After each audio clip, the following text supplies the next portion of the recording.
Secret Diary of a Call Girl Chapter 4. Well, there are a lot of things that I love about my job. The money, the sex, the excitement. But there's nothing I love more than this. An all-expense-paid weekend getaway in Crete, courtesy of Marcello Cagliani, one of my regulars. He's a 40-something millionaire several times over and has his own private jet. We went to the Maldives together for 3 weeks about 6 months ago.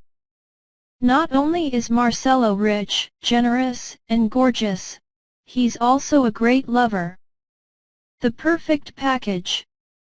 Now, I haven't traveled much in my life.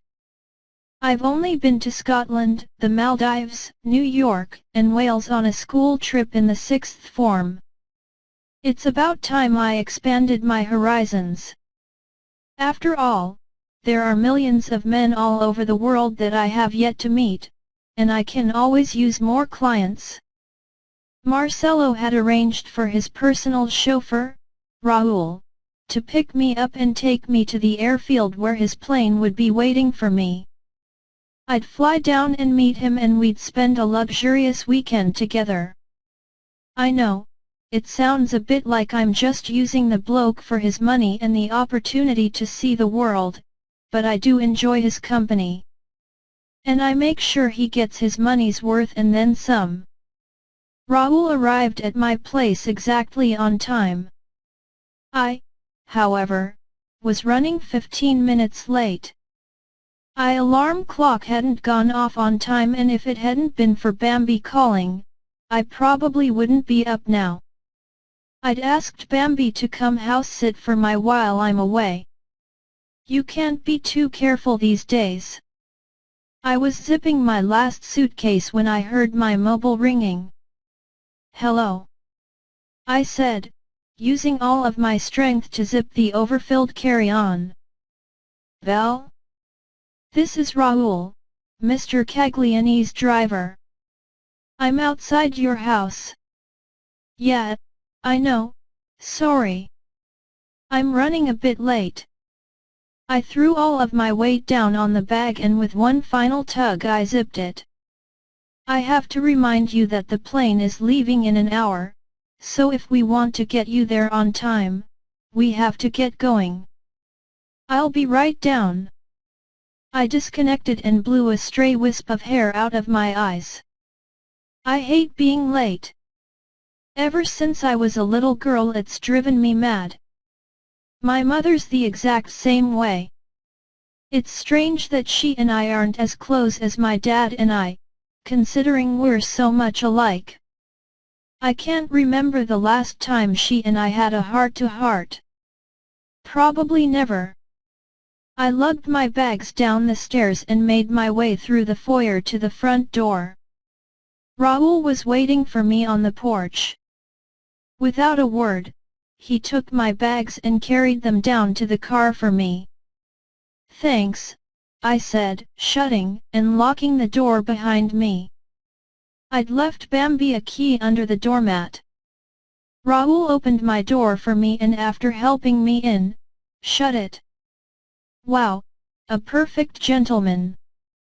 The traffic was light on the way to the airfield and as we pulled up to the plane, I couldn't help but squeal in excitement. Marcello had gotten a newer, bigger, and more fabulous private jet. I guess the recession isn't affecting everyone. I was up and out of the car before Raoul could get around to open my door. I'll grab your bags, miss, he said dutifully, popping the trunk and straining to lift my heavy baggage. I ran ahead and went up the ramp, gasping as I saw the interior. Marcello had had the interior designed to look like King Louis XVI and Marie Antoinette's royal bedchamber at Versailles. He'd certainly gone all out. I walked through the room, admiring the architecture. It felt like I was actually standing in Versailles, looking at the real bedchamber.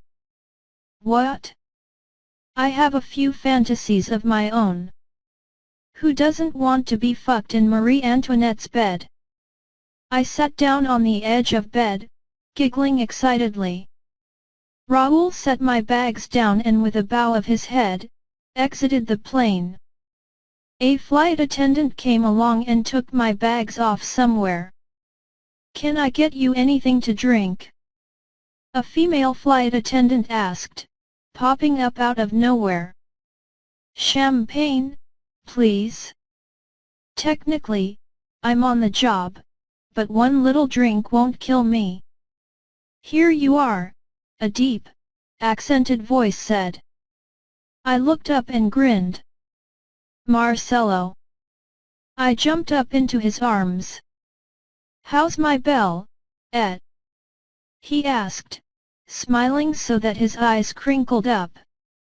"Wonderful. How are you?" "Bellissimo." I pulled back. "I thought you were meeting me down there." "Ah, I wanted to surprise you." "I am surprised. I got you a little something." He reached into his suit pocket and pulled out small black jewelry box. "I'm used to clients giving me gifts. It's one more perk to this job, as if there weren't enough already. God, I love my job." "Marcello, you shouldn't have." "Go on, open it, mi amor." Feeling like a kid on Christmas morning, I accepted the jewelry box and opened it. My mouth dropped open. It was a beautiful gold ring with a diamond setting. Not an engagement ring, but almost as extravagant. "Oh, my God," I whispered. "Do you like it?" Marcello eyed me with interest. "It's perfect," I said, slipping it onto my right ring finger. "Thank you." "You're more than welcome, Belle. I want to keep you happy. That way you'll come back again." I hugged him again, my enthusiasm apparent. The ring was marvelous, easily worth £1,000,000. What did I do to deserve this? "You're so good to me. Consider it my thank you gift for this weekend. An incentive, if you will." "An incentive?" As if the £200,000 wasn't enough incentive? "No one will bother us, right?" I asked, looking over at the doorway. "No. They only come in if they are paged." "Why?" "I'd like to show my appreciation," I said, pushing him back onto the bed. Marcello laughed. I love it when he laughs. It can always cure me of a bad mood. I got down on my knees, undoing his belt. He worked his trousers down around his waist and I pulled them down the rest of the way. Eyes gleaming with lust, I took him into my mouth. Marcello may not be the most well-endowed man on the planet, but he knows how to use what he's got. And he loves to use it, over and over and over. He really is the perfect client. 3 orgasms and half a blue pill later, we arrived in Crete. Marcello owns a hotel in the center of the island. People from all over the world flock to Crete just to stay there. From what I've heard, it has a wet bar, pool, gym, spa, gardens, tennis court, and a beach. Looks like I'm going to have a fabulous weekend. When our plane landed, a car was waiting to take us the rest of the way to the hotel. "It's molto bene," Marcello assured me. "You're going to have the time of your life." "I'm sure I will." I glanced down at the ring glittering on my finger for about the millionth time so far. "I'll be away on business for most of the day tomorrow, but you have access to all the hotel has to offer. You're my VIP." "I've never been anyone's VIP before," I joked. "I feel special." You should. You're one of a kind, Belle. He clasped my hand in his and brought it up to his lips, kissing it tenderly. No one could ever replace you in my heart. I know that isn't true, but I choose to believe it anyway. Stephanie had given Marcello to me as a sympathy gift. I'd just found out that my then boyfriend and editor Duncan Atwood, who'd been so accepting of my job, had been shagging half the escorts in London behind my back, including Bambi. Of course, she hadn't known until the day of her wedding they'd properly met for the first time. It had broken my heart, but I was used to it by then. The first thing I noticed when we got out of the car was how hot it was. The temperature stays pretty cool in London, with lots of fog and rain. I love it. I've never been one for extreme temperatures. I couldn't imagine living in Florida or California where it's hot all year round. I'm a spoiled girl, I don't like to sweat. Unless I'm in the bedroom, that is. A bellhop came along with a car to whisk my bags up to our room. I noticed that Marcello hadn't brought any luggage of his own.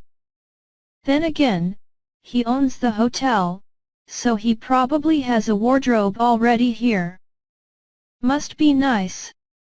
So, what do you think? He asks, leading me by my hand. It's perfect. I exclaim, laughing.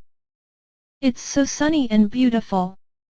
Look at the water, I pointed out at the sea. It's so blue. It's not contaminated like the water we're used to seeing. I wish I could live here, I mumbled. Even though I'd hate the warm temperatures, the beauty and history would be enough to keep me here.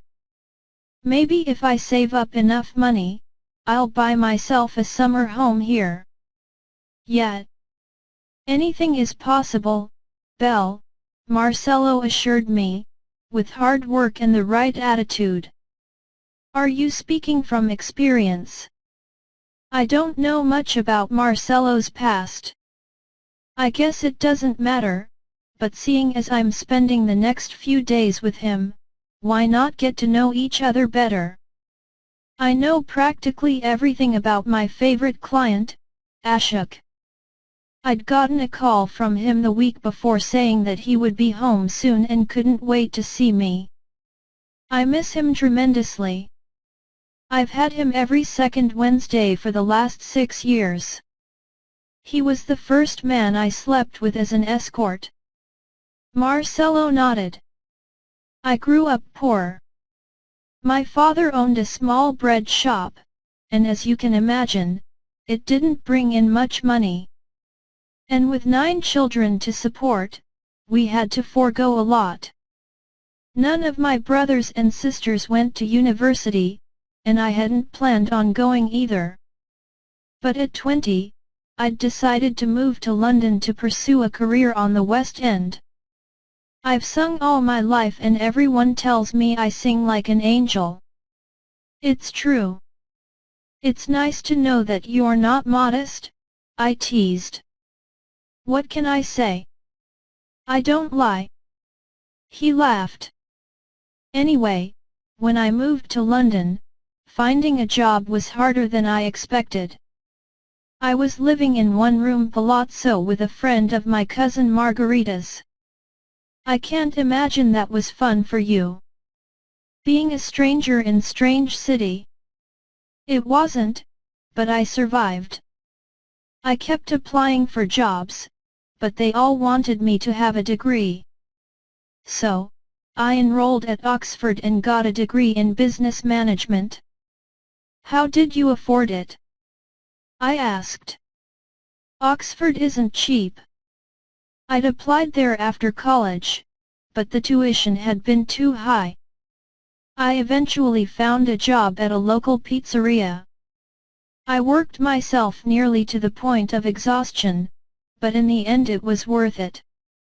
I now own one of the most successful hotel chains in world. And I'm here with the most beautiful woman to ever grace this earth. Oh, stop. I blushed. That is so not true. It is from where I'm standing. He looped his arm around my waist and I snuggled into the crook of his arm. After showing me the grounds, Marcello took me in. The hotel thankfully had air conditioning. After being outside for nearly an hour, I was drenched with sweat and probably reeked like a bathhouse. First thing on my agenda, take a shower. We were given our keys at the front desk and Marcello led me to our private lift. Our hotel room was actually more like a hotel in itself. It took up a whole 2 floors with a beautiful winding staircase leading up the second level where the bedroom and bathroom were. The first floor contained a smaller bathroom, living room complete with top-of-the-line imported Italian furniture, a kitchen out of Architectural Digest with stainless steel countertops and appliances, and a terrace that melted my heart. The view of the ground and the ocean was breathtaking. I was definitely going to enjoy my stay. Even if Marcello left me alone, I'd still have plenty to do. I take it you find everything satisfactory? Marcello asked, rubbing his hands together. Satisfactory? More like heaven on earth. I can literally hear the angels singing. No wonder you're a hotel magnate. You know how to give people exactly what they want. Who couldn't love it here? My thoughts exactly. He laughed. I've got a business dinner in an hour. I don't think you'd enjoy it. It's just me and a bunch of other men talking about boring, business things. So, why don't I go get ready for that and you go check out the pool? It's Olympic-sized and the water is as blue and pure as the ocean out there. He waved out the window. I shrugged. All right. I could use a bit of a tan. I haven't gotten much sun since our last trip. I remember. He kissed my hand again. Everything you want is yours. If you get hungry, go down to the restaurant and order whatever you want. I told them that you were my special guest and that to deny you was to deny me. Thank you. You're welcome. He leaned down and kissed me. Have fun. You, too. I watched him walk out of the room and I settled back onto the Mies van der Rohe couch. Maybe I'd take a quick nap to fight off the jet lag and then go down to the pool for a dip and an hour of tanning. I lay back on the pillow and felt my eyes grow heavy. Within a seconds, I was fast asleep. Hannah.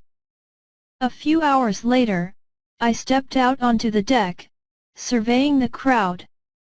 The pool was full of people, but there was definitely enough room that I could squeeze in. I sashayed across the wooden walkway, my heels clacking with each step. I'd changed out of my traveling dress into a skin-tight black bikini. I'd pulled my hair back into a French braid and dark sunglasses shielded my eyes from the blinding sun. I was covered in sweat before I made it across the deck.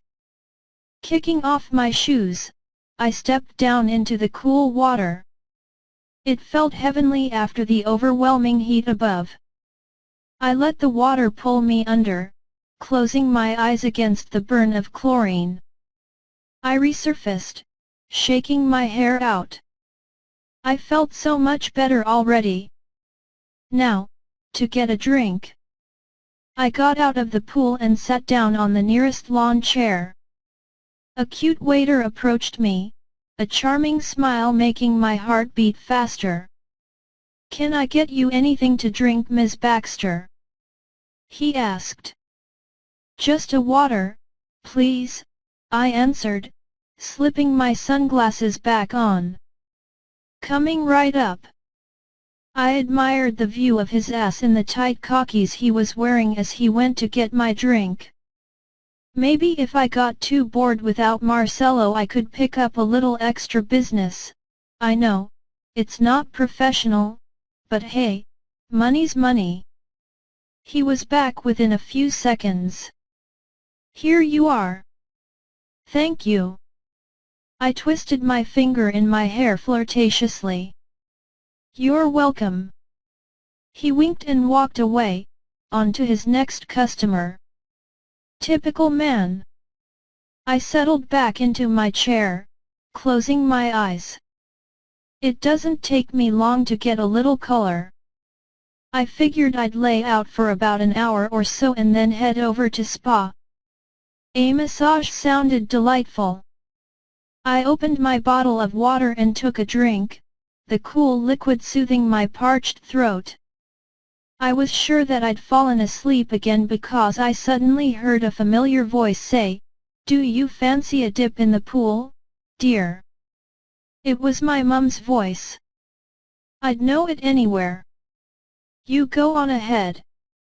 I'm going to sit in the bar and knock back a few, my father's voice responded. Shit. My eyes shot open. I had to be dreaming. There was no way that my mum and dad were here, in Crete, right now. They were tucked away at home in London watching Graham Norton or Catherine Tate. I tilted my head to the left and sure enough, there was my mum, walking right toward me.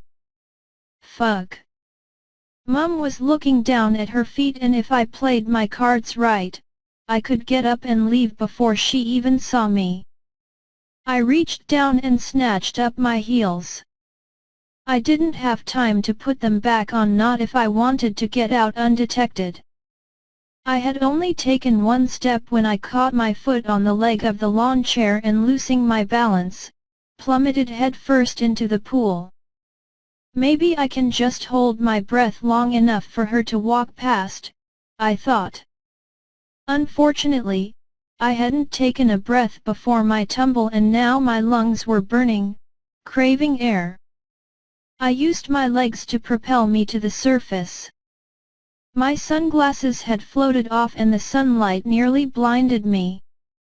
There was silence for a minute and then, Hannah. Mum.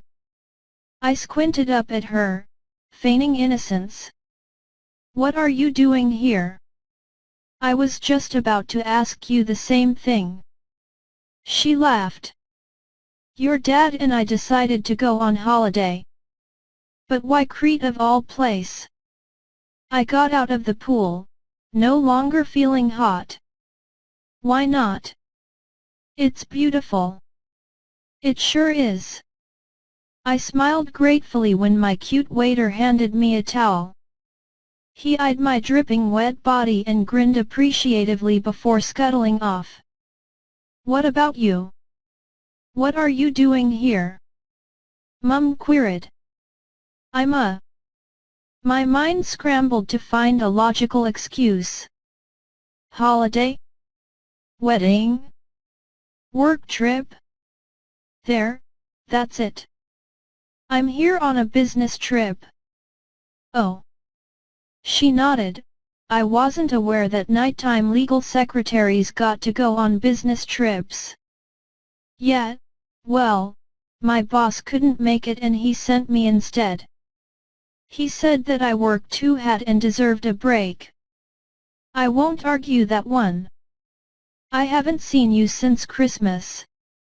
And you only live cross town. She sniffed. Oh, no. Here we go. Mum's going to get misty-eyed and try to guilt me into visiting more often. We're seeing each other now, I reminded her. Niall.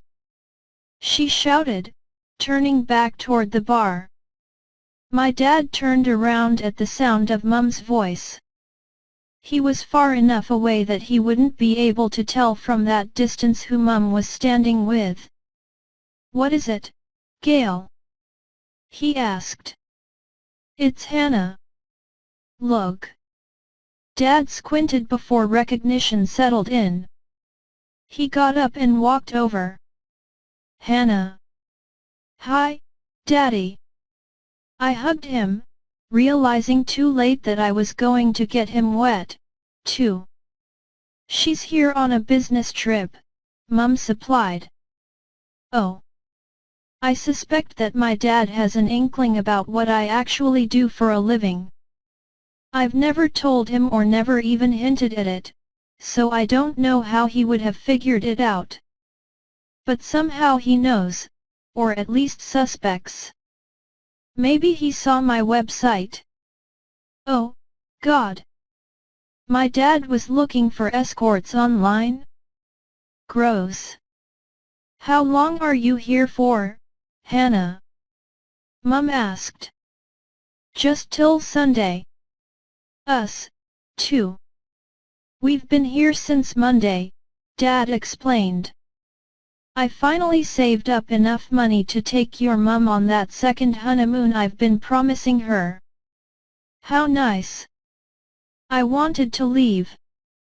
Now. This was way too awkward. But what was I going to do? Walk away and break their hearts? No, I couldn't do that. I looked toward the hotel entrance and spotted Marcello, waiting patiently. I'd love to stay and chat, but I've got a business dinner to go to, I said. Will we see you again? Mum had the waterworks going again. I sighed. I've got tomorrow free. How about we all meet for dinner? That sounds lovely. Mum brightened up. Great. I hugged her and blew a kiss at Dad. As I was pulling away, she caught up my hand and frowned. What's this, then? She eyed the diamond ring that Marcello had just given me. Oh, that's just a gift from the company, I lied. You must be doing an excellent job. Mum pulled my hand closer so that she could inspect the ring. Are those real diamonds? I think so, yeah. I caught Dad's eye and mouthed help me. He nodded. Come on, Val. Let's go for a swim. Hannah's got that meeting to get to. We'll see you tomorrow, sweetheart. Can't wait. I kissed him on the cheek and hurried off. Marcello was watching me, and when I was close enough, he put an arm around my waist. I didn't shake him off or turn around to see if my parents were watching. I just wanted to get out of there. Who were they? Marcello asked. Believe it or not, they're my parents, I confessed. Are you kidding? No. They're here on vacation. I sighed. I thought you were going to a business dinner. It got delayed an hour, so I thought I'd sooner find you. Back to work. The next afternoon, I met Mum in the hotel restaurant for lunch. I had nothing better to do and figured that if I spent some time with her now, she might not be so emotional tonight at dinner. You look nice, Mum complimented. Thank you. So do you. I sat down across from her. All we needed was Dad and Jackie, and it would be a typical meal at the Baxter house. Mum cleared her throat. Is there anything you want to tell me, Hannah? She asked, leaning in conspiratorially. What? No. I swallowed, my palms suddenly damp. Had Mum figured out that I'm an escort? That I've been lying to her for the past 5 years? Oh, shit. What am I going to do? I saw you with that gentleman yesterday. What gentleman? Maybe playing coy would work. That Italian gentleman. Marcello. Oh, no. That's Marcello. He's my co-worker. He seemed awfully handsy for a colleague. Did he? I gulped down my entire glass of wine. Hannah, you're engaged. Aren't you? Mum asked, staring deeply into my eyes. I felt like she was looking right into my soul. What? I almost fell out of my chair. The ring, the caresses, the trip to Crete. I thought about it a second before answering. If Mum believed that Marcello and I were getting married, that was a hell of a lot better than her finding out that I have sex with men and occasionally women for money. I could always explain later why it didn't work out with Marcello and we had to call the wedding off. You caught me. Why didn't you tell me? Mum looked hurt. It just happened, I said, convincingly. He proposed to me yesterday afternoon. And when were you going to introduce him to your father and I? We weren't even aware that you were dating someone. Not after what happened with you and Ben. I'd told Mum that Ben and I had broken up because he had cheated on me. Soon. I chewed my lip. We haven't known each other that long and I didn't want to cause any trouble. Plus, he's a bit older than me. How much older? About 25 years. Mum's face remained unchanged. Well, as long as he's good to you, Hannah, that's all that matters to your dad and I. He is, I assured her. He makes me very happy. So, when is the wedding? We haven't decided yet. Where are you going to have it? Because we could rent out the church where Jackie did the baby's christening and... Here we go. This is why I avoid my mother at all costs. After lunch, I caught the private lift back up to the hotel suite. I unlocked the door and threw myself down on the sofa. It was very comfortable. I'd have to get the name of the designer from Marcello so that I could buy one for my house. I looked up at the staircase and gasped. The hunky waiter from the day before was slowly descending them, a devilish grin tugging at his lips. What the hell are you doing here? I demanded, jumping to my feet. You nearly scared me half to death. Sorry. He had a cute American accent. I snuck in to surprise you. What the hell for? Well, after yesterday, I thought that I was interested in you. Yet. He stopped close enough to me that I could smell his cologne. It was something that I'd never smelled before. It was nice. You don't just barge into people's rooms and proposition them for sex, I said, folding my arms across my chest. But you're not just anyone. You're a prostitute. My heart stopped beating. How did you? I saw your website. I think you're sexy. Thanks for the compliment, but I'm not interested. Come on. I'll pay you. Still not interested. I crossed to the door and opened it. $8,000. I turned back around, a smile alighting my face. Bell. While Brian waited in the main room, I went into the bathroom to freshen up. Marcello wasn't due back for at least 6 hours, so there was no danger of being caught. This isn't my first experience with moonlighting. I've done it loads of times and never gotten caught. I'm a professional at that, as well. I finished applying eyeliner and did one last once-over. Flawless. Blowing a kiss into the mirror, I turned the light out and exited the room. "Brian!"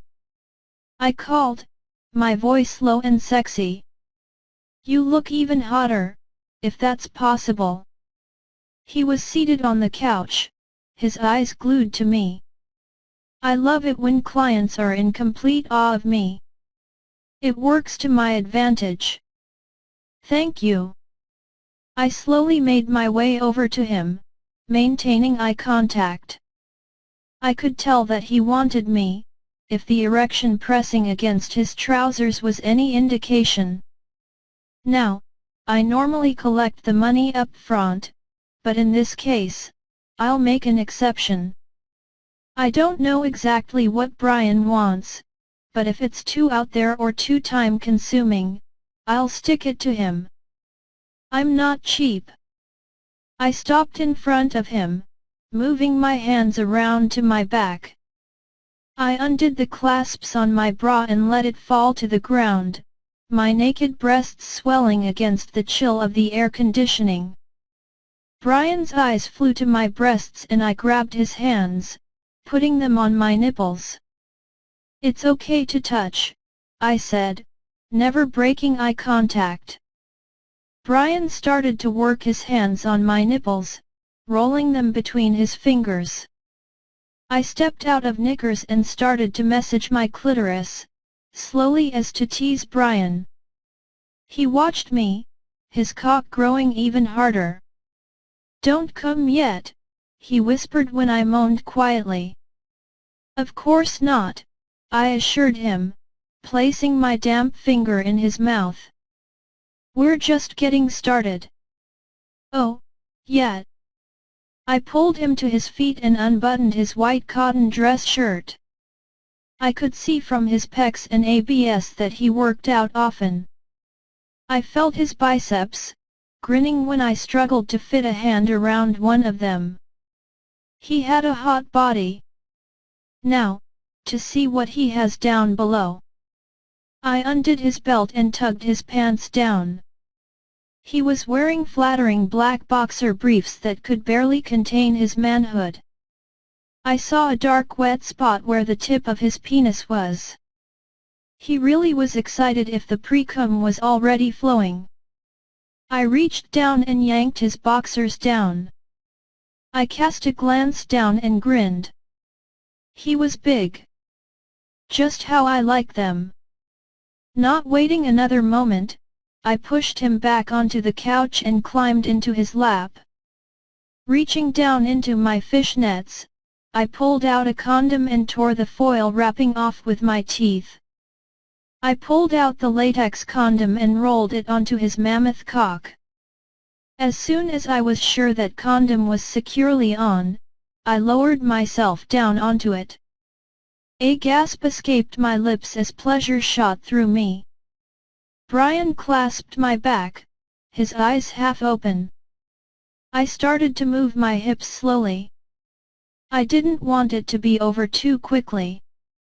I was enjoying the sex more than I did with Marcello and didn't want it to end before I'd enjoyed it to the fullest. I rocked gently, holding onto the sofa cushion in a white-knuckled grip. Euphoria washed through my body and I forgot where I was or what I was doing. All that mattered was the pleasure. Gail had decided to go up to Hannah's suite and surprise her. She'd said at lunch that her fiancé Marcello would be gone all day at a business meeting. She figured that she didn't see enough of her daughter and wanted to take advantage of the situation. She'd gone to the front desk and explained to the receptionist that her daughter was staying with Marcello Cagliani. The receptionist had been more than happy to give Valerie a key and show her to the private lift that would take her up to the penthouse suite. Exiting the lift, Gail scanned the keycard and saw the green light flash.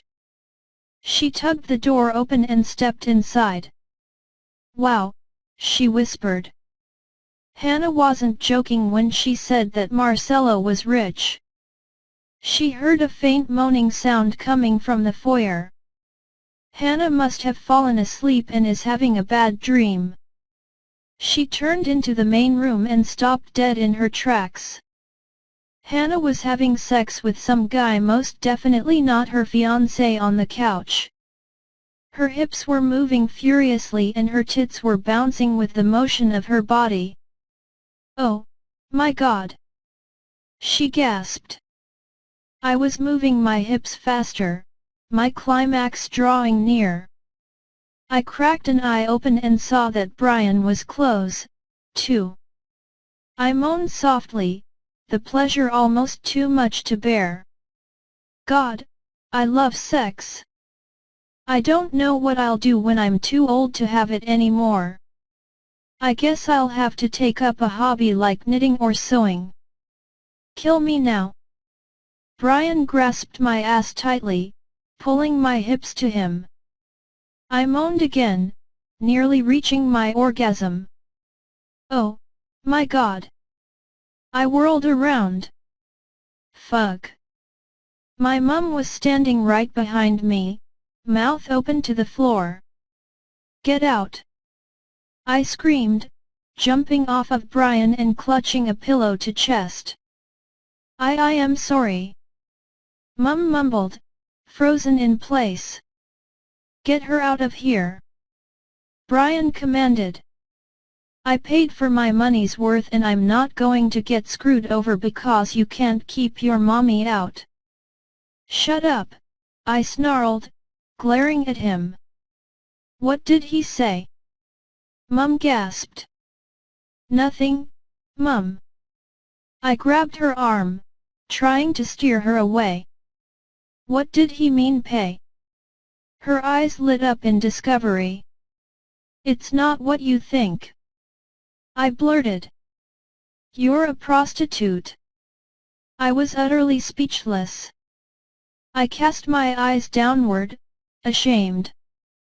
My mum had not only walked in on me during sex and seen me completely naked, she'd also discovered that I'm a whore. Hannah. Mum pressed. I forced myself to look at her, my eyes clouded with tears. Mum, No. No need to explain. She turned and left. I heard the door shut behind her with a loud bang. What the fuck am I going to do now? Brian came up behind me. Can we finish now? He asked. I was just about to come. You need to leave, I managed, throwing him his clothes. But I said go. I screamed, the tears spilling down my cheeks. Fucking whores, Brain muttered, following my mother out. I dropped down onto the couch, my legs no longer able to hold me up. Everything was ruined. I'd not only destroyed my life, but my mother's well. How can I ever face her again? She's going to think I'm a whore. A filthy, disgusting, disease-ridden whore. Hannah. There was a light knocking on the door. I stood up and grabbed my bathrobe from the hanger. I slipped it on and tied it shut. Wiping my tears, I padded down to the door. I opened it to see my mum. Hey, she said, her cheeks red with embarrassment. Hey. I held the door open for her. She followed me in and we went into the living room. Look, Mum. You don't have to explain, Hannah. I don't. It's pretty evident. You're a prostitute. Yet. I bit my lip to keep it from trembling. You have sex with men for money. Yet. Why didn't you tell me? I looked at her, holding back a fresh wave of tears. Because I knew if I did, you'd hate me. You'd think that I was disgusting and crawling with S.T.I.S. and worst of all, that you'd be disappointed in me. The tears came and I sobbed uncontrollably. I'd fucked everything up once again. Suddenly, I felt my mum's arms around me. "It's okay," she whispered, stroking my hair just like she'd done when I was little and Dad wasn't home to comfort me when I fell down and skinned my knee or awoke from a nightmare. "I don't think any of those things about you. And I am not disappointed in you." "You're not?" I looked up at her. "Of course not, honey. You're my daughter and I love you no matter what. I may not agree with what you're doing, but at least you're working and supporting yourself. What more could I ask for?" "Thanks, Mum." I hugged her close, feeling bad for all the years that I'd hurt her unintentionally by favoring my father. "I do have a question, however." "Yes." She reached into her bag and pulled out a book. "Did you write this?" I looked down at the title and laughed. "The Secret Life of a London Call Girl." Yeah, I wrote it. It was the strangest thing. Jackie bought this for me for Christmas, and as I started reading it, I kept hearing your voice. Like you were narrating it. That is weird. So, is everything in the book true? Dinner with my parents went better than I'd expected. Now that I no longer had to keep a secret, I felt at ease, like a huge weight had been lifted from my shoulders. Of course, we didn't talk about the fact that the cat was out of the bag, but we didn't need to. We laughed and reminisced about my childhood and things that were important to us. They said that they were going to get up and leave first thing in the morning, and knowing that I can't get up before noon, we said our goodbyes. After hugging them both and feeling for the first time like they really got me, I promised to stop by and see them more often. And I meant it. When I got back to the hotel room, there was a message on the phone from Marcello. He'd been held up at his meeting and didn't know when he'd be back. I decided to lie down and rest for a while. I'd had a stressful day and I couldn't afford wrinkles. When I opened my eyes, it was going on noon. Marcello was making us a quick bite to eat before we left. "Good morning," he said, kissing the top of my head. "Morning." I stretched. "What time did you get in last night?" "About 2. "Why so late?" "The meeting took a little longer than I'd planned." "Sorry." "You don't have to apologize." I shrugged. "It's not as if I'm your wife or anything." After breakfast, we showered and caught a cab back to the airfield. We were mostly quiet on the car ride. Marcello was reading a newspaper and I was burning the images that were passing by into my memory. I never want to forget what a beautiful place Crete is, and I hope to come back someday. Maybe Marcello will bring me next time he comes. On the flight back home, Marcello and I made love. He was tender and sweet, holding me afterward as our hearts pounded in time. I buried my head in his neck, savoring his sweet smell. I'd grown even fonder of the old bloke this weekend and I would miss him. I didn't know when I'd see him again, as he only booked me every couple of months. "I really enjoyed this weekend, Belle," he assured me as we got off the plane. "Me, too. Hopefully we'll do it again." I sketched a circle in the dirt with the point of my shoe. "I'd love to. After the business negotiations are done and I go down to Brazil to oversee the construction of my new hotel, I'll give you a call. We'll go together." "Sounds lovely.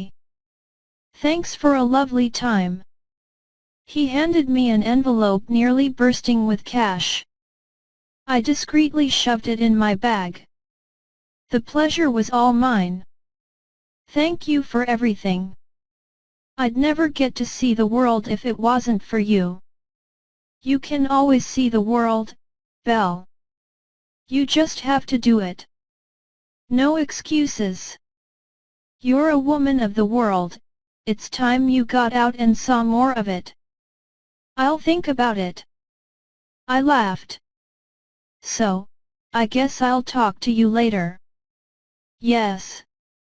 I'll call you. He pulled me close and I hugged him, smiling. He may not be able to give me his undivided attention and time, but he was the perfect client.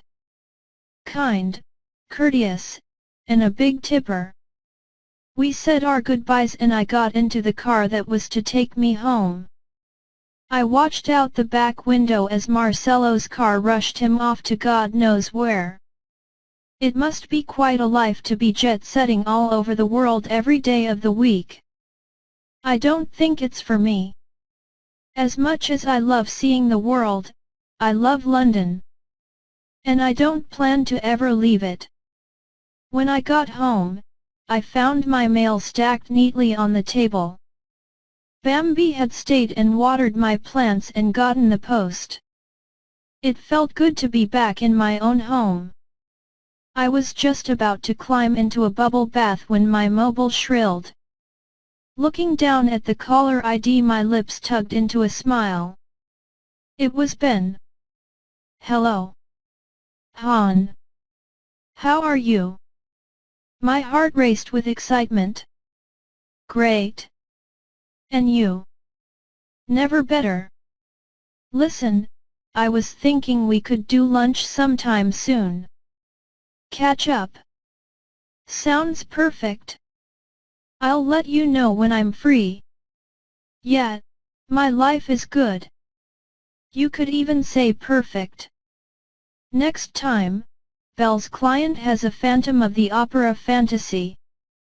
After getting tested for HIV, Hannah gets upsetting news.